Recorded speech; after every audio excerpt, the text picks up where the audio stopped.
उधर सीएम पुष्कर सिंह धामी हरिद्वार के दौरे पर पहुंचे हैं। देव संस्कृति विश्वविद्यालय में कार्यक्रम का आयोजन किया है और इसी कार्यक्रम में शामिल होने के लिए सीएम पुष्कर सिंह धामी पहुंचे हैं। देव संस्कृति विश्वविद्यालय में ज्ञान दीक्षा कार्यक्रम को आयोजित किया गया है, जिसमें सीएम धामी ने शिरकत की है। जब वे पहुंचे तो उनका स्वागत किया गया।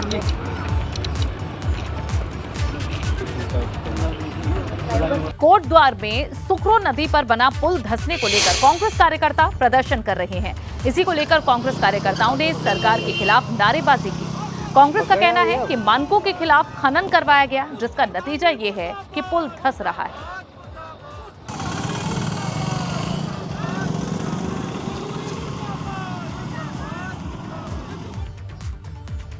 खंडर में तब्दील हो रही रानीबाग एचएमटी परिसर के लिए भविष्य की संभावनाओं को तलाशा जा रहा है। केंद्रीय रक्षा राज्य मंत्री अजय भट्ट ने कहा कि आने वाले दिनों में एचएमटी परिसर को सिडकुल, रुद्रपुर और हरिद्वार की तर्ज पर विकसित किया जा सकता है, जिसे लेकर सरकार से बातचीत चल रही है। हमारी सरकार ने पूरी तरह से एचएमटी को जो शेष भाग था उसे ले लिया है और पैसा भी जमा करा दिया है। हमें उम्मीद है कि हम कुछ न कुछ इसमें नया उद्योग अथवा कुछ भी करेंगे, सिडकुल की तर्ज पर कुछ न कुछ बना सकते। उधर यूके SSSC पेपर लीक मामले में एक और गिरफ्तारी हुई है। ये बड़ी खबर, आयोग में तैनात पीआरडी कर्मचारी संजय राणा को गिरफ्तार कर लिया गया है। अपनी पत्नी को प्रश्न पत्र देकर फर्जी तरीके से चयन करवाया गया, ये इन पर आरोप है और इस बाबत अब एक्शन भी हो चुका है। आयोग में तैनात पीआरडी कर्मचारी संजय राणा को गिरफ्तार कर लिया गया। वहीं बड़कोट में एक कार यमुना नदी में गिर गई। हादसे के समय कार में 2 लोग सवार थे, जिनमें से एक शख्स को रेस्क्यू कर लिया गया, जबकि एक शख्स का अभी तक कोई सुराग नहीं है। ये दोनों लोग देहरादून के रहने वाले हैं। बड़कोट में यह हादसा हुआ, जहां एक कार यमुना नदी में गिर गई। 2 लोग इसमें सवार थे। एक व्यक्ति को रेस्क्यू कर बचा लिया गया, जबकि दूसरे शख्स का भी कोई सुराग नहीं है।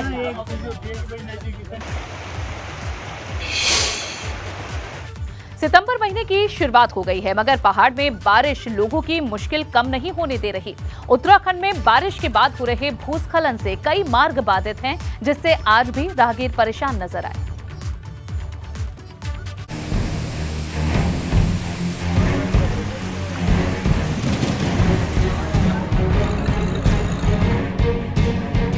बद्रीनाथ हाईवे की ये तस्वीरें पहाड़ पर मॉनसून सीजन की दुश्वारियां बयां करती हैं।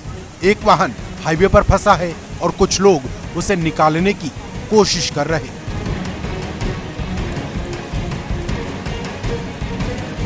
पागलनाड़ा टंगड़ी के पास बरसाती नाले में उफान आने से सड़क बह गई। इसी दौरान यहां से गुजर रही एक गाड़ी फंस गई। मौके पर मौजूद यात्रियों ने काफी मशक्कत के बाद गाड़ी को किसी तरह बाहर निकाला।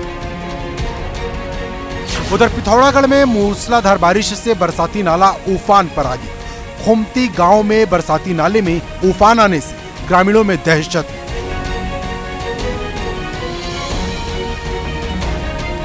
इस बरसाती नाले को देखिए, ये कैसे उफान मारकर बह रहा। बरसाती नाले का ये रूप लोगों को डरा रहा। उधर श्रीनगर में देवप्रयाग ऋषिकेश बद्रीनाथ नेशनल हाईवे व्यासी और तोता घाटी के बीच भूस्खलन होने से बाधित है।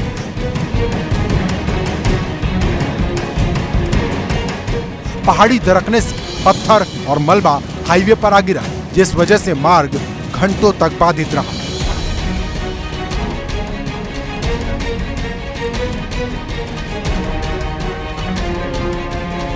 उधर ऋषिकेश चंबा मार्ग पर मार्ग भी क्षतिग्रस्त होने से अभी सिर्फ छोटे वाहनों की आवाजाही हो रही है। लगातार हो रही बारिश से विकासनगर की पहाड़ियां भी दरक रही हैं। पहाड़ी से गिरे मलबे की वजह से चक्राता कलसी मार्ग घंटों तक बाधित रहा। एबीपी गंगा के लिए श्रीनगर से मोहन, पिथौरागढ़ से योगेश और जोशीमठ से रणजीत के साथ विकासनगर से विक्रम की रिपोर्ट।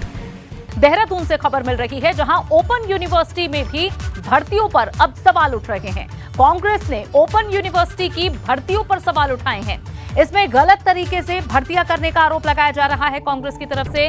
नियमों को ताक पर रखकर ओपन यूनिवर्सिटी में भर्तियां की गई, ये कांग्रेस का आरोप है।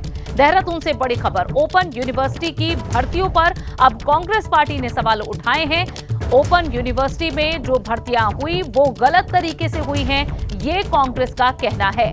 इससे पहले जहां UKSSC और विधानसभा में भर्तियों को लेकर हंगामा हो चुका है, कांग्रेस इस पर जांच की मांग कर रही है और अब ओपन यूनिवर्सिटी में भी कांग्रेस ने भर्तियों पर सवाल उठाए हैं। कांग्रेस का आरोप है कि ये भर्तियां गलत तरीके से हुई हैं, नियमों को ताक पर रखकर की गई हैं। इस वक्त की ये एक और बड़ी खबर देहरादून से, जहां अब ओपन यूनिवर्सिटी में भी भर्तियों पर सवाल उठ रहे हैं। 2015-2016 में तात्कालिक परिस्थितियों को देखते हुए रखे गए थे और इसका मैंने 2018 में विधानसभा में भी जवाब दिया है कि वो जो है तात्कालिक परिस्थितियों में रखे गए होंगे और उसी समय उनको हटा दिया गया था। और मुझे लगता है कि विधानसभा में सवाल जवाब होने के बाद ये मामला जो है वहीं पे ख़त्म हो गया है। लेकिन लोकतंत्र में जनता हमको विधायक बना के भेजती है और हम जनता के प्रति जवाबदेही होते हैं। अगर कहीं भी, चाहे मेरे विभाग हों, चाहे राज्य सरकार में कोई भी हो, अगर कहीं भी प्रेस से या जनता से या आम आदमी से अगर कोई बात आती है तो निश्चित रूप से हमको उस पर इंक्वायरी भी करनी चाहिए और उसका संज्ञान भी लेना चाहिए। आज उत्तराखंड की आवाम जो है शॉक्ड है। जो बच्चे पढ़ाई करते हैं, 15 घंटे 16 घंटे तैयारी करते हैं कि हमारा फ्यूचर बनेगा, और पढ़े लिखे बच्चे जो हैं वो आज डरे हुए हैं। उनको लगता है कि हम कितना भी पढ़ लें हमारी नौकरी लगेगी नहीं, हमारे पिताजी के पास 25 लाख 30 लाख रुपए देने के लिए नहीं है। तो ये जो विश्वासघात हुआ है, जो विश्वास की हत्या हुई है, वो चिंता का विषय है। वरिष्ठता क्रम था, उसमें आपस में इंटरव्यू था, लेकिन उन सब चीज़ को धत्ता बता के CR को बेस बनाया गया, जो अपने आप में एक सोची समझी रणनीति के तहत किया गया ताकि उनके अपने चहेते अंदर आ जाए और एक संगठन विशेष के लोगों को ज़्यादातर नियुक्तियां मिली हैं। तो पक्ष विपक्ष दोनों के बयान आपने सुन लिए हैं, जहां सरकार की ओर से कहा गया है कि तत्कालीन स्तर पर ये भर्तियां की गई थी, लेकिन अब यहां कांग्रेस की तरफ से आरोप लगाए जा रहे हैं कि गलत तरीके से भर्तियां हुई है। तो ये बड़ी खबर आपको देहरादून से दे रहे हैं। ओपन यूनिवर्सिटी की भर्तियों पर भी अब सवाल उठ रहे हैं। कांग्रेस के प्रदेश अध्यक्ष को आपने सुना और इस मसले पर भी अब जो सवाल उठे उसका जवाब भी सरकार की तरफ से दिया गया है। खुद मंत्री ने कहा है कि ये जो भर्तियां हुई थी ये तत्कालिक स्तर पर की गई थी और पूरी तरह से जो गड़बड़ी की बात कही जा रही है उसे नकारा है। लेकिन कांग्रेस का ये कहना है कि जो भर्तियां हुई है वो गलत तरीके से हुई है। भाई भतीजावाद के भर्तियों में आरोप लगाए हैं।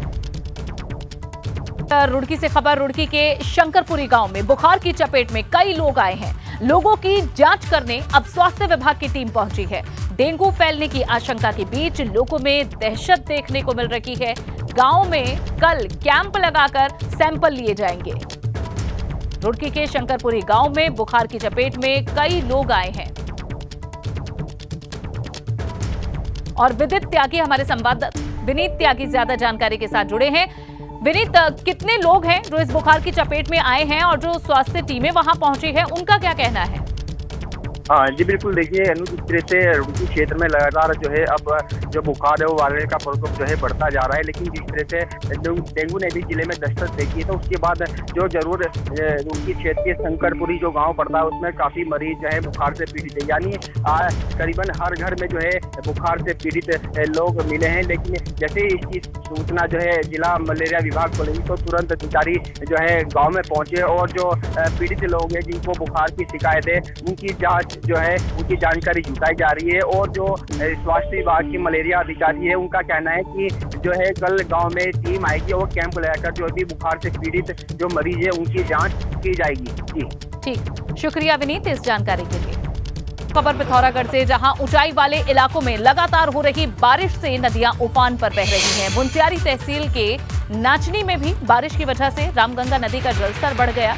नदी का जलस्तर बढ़ने पर नदी किनारे बसे लोगों को सुरक्षित स्थानों पर शिफ्ट किया गया है। एक्सक्लूसिव तस्वीरें आपको दिखा रहे हैं। पिछले साल भी रामगंगा नदी पर बना पैदल पुल बह गया था और एक बार फिर से तेज बहाव में नदी बह रही है। आसपास के लोगों को सुरक्षित स्थानों पर पहुंचाया गया है। पिथौरागढ़ में ऊंचाई वाले इलाकों में लगातार हो रही बारिश से अब किस तरह से नदी नाले उफान पर हैं, ये आप देख पा रहे हैं। मुनस्यारी तहसील के नाचनी में बारिश की वजह से किस तरह रामगंगा नदी का जलस्तर बढ़ा है, उसकी तस्वीरें। और योगेश पाठक हमारे संवाददाता जुड़े हैं। योगेश, ये रामगंगा नदी का जलस्तर बढ़ने से किस तरह की समस्याएं आ रही हैं? आसपास के कितने लोग हैं जिन्हें अब सुरक्षित स्थानों पर शिफ्ट किया गया? ये का क्षेत्र है, नाची क्षेत्र में सल्लाजौर, मुनस्यारी तहसील में सल्लाजौर है। पिछले वर्ष भी यहाँ पे रामगंगा नदी के उफान पे आने से काफ़ी भूकंप हुआ था, कुछ मकान खतरे की जद में आए थे। और इस बार भी जो लगातार बारिश हुई है और बहुत तेज बारिश मुनस्यारी क्षेत्र में, उससे रामगंगा नदी उफान पे है और वहाँ पे जो नदी किनारे के मकान हैं वो खतरे की जद में है।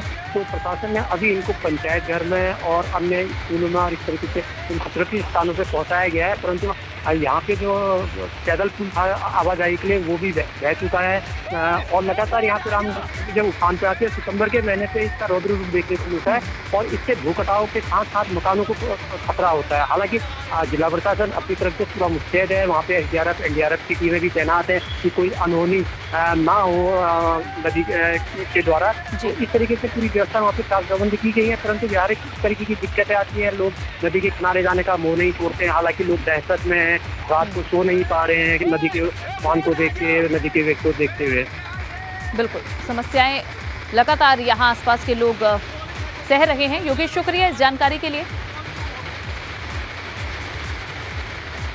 पौड़ी से खबर मिल रही है, एसडीएम ने अस्पताल का औचक निरीक्षण किया है। स्वास्थ्य व्यवस्थाओं को जांचने के लिए औचक निरीक्षण किया गया, जिसमें रिठा खाल के सरकारी अस्पताल का निरीक्षण हुआ है। ड्यूटी से इस दौरान कई कर्मचारी नदारद मिले। अस्पताल के ओपीडी में भी कर्मचारियों की संख्या बेहद कम थी। अधिकारी जब पहुंचे यहां निरीक्षण करने के लिए, तब ये अव्यवस्थाएं अस्पताल में नजर आई।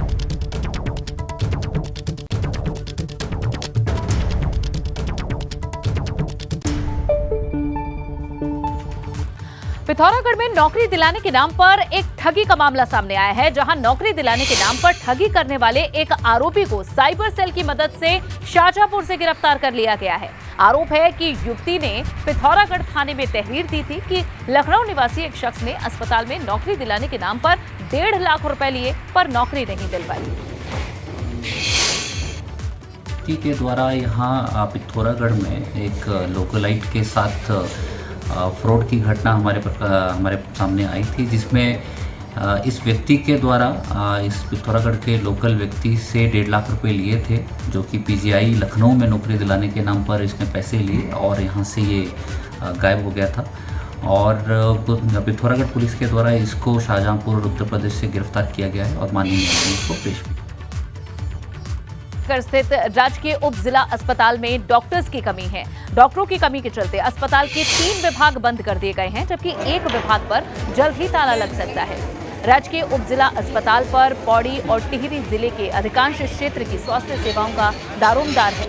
इसके अलावा यहां चमोली और रुद्रप्रयाग जिले से भी काफी संख्या में मरीज इलाज के लिए पहुंचते हैं। ईएनटी की पोस्ट खाली है, लेकिन अभी हमने एक कार्रवाई की है कि एक पत्र डीजी महोदया को हमने भेजा है कि यहाँ पे एक अतिरिक्त ईएनटी सर्जन की नियुक्ति की जाए। हड्डी में सीनियर डॉक्टर हमारे जो है वो ईएल पे है और एक डॉक्टर हमारे एनओसी लेकर फेलोशिप के लिए गए हुए हैं, वो भी शीघ्र आ जाएंगे। लक्सर के अकबरपुर प्राइमरी स्कूल में लगता है सरकारी शिक्षकों की तैनाती करना भूल गए हैं। 227 छात्रों को पढ़ाने के लिए सिर्फ एक शिक्षक की तैनाती की गई है। ऐसे में आप समझ सकते हैं कि यहाँ कैसे पढ़ाई होती होगी।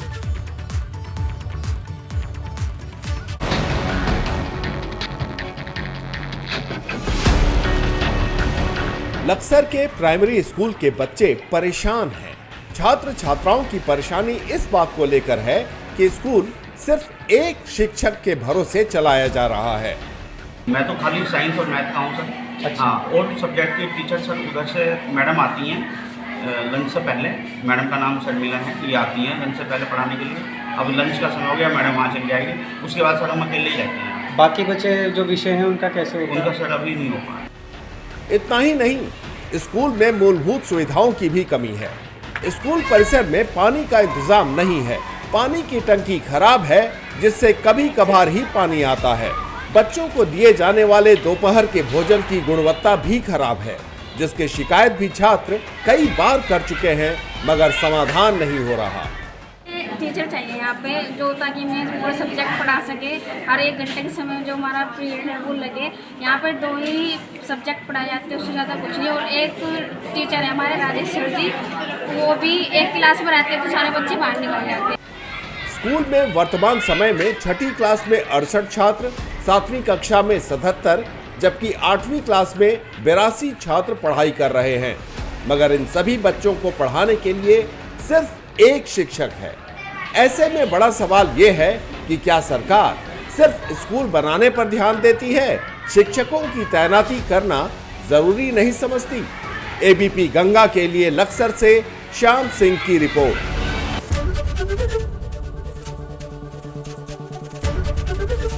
एबीपी गंगा, खबर आपकी, जुबान आपकी।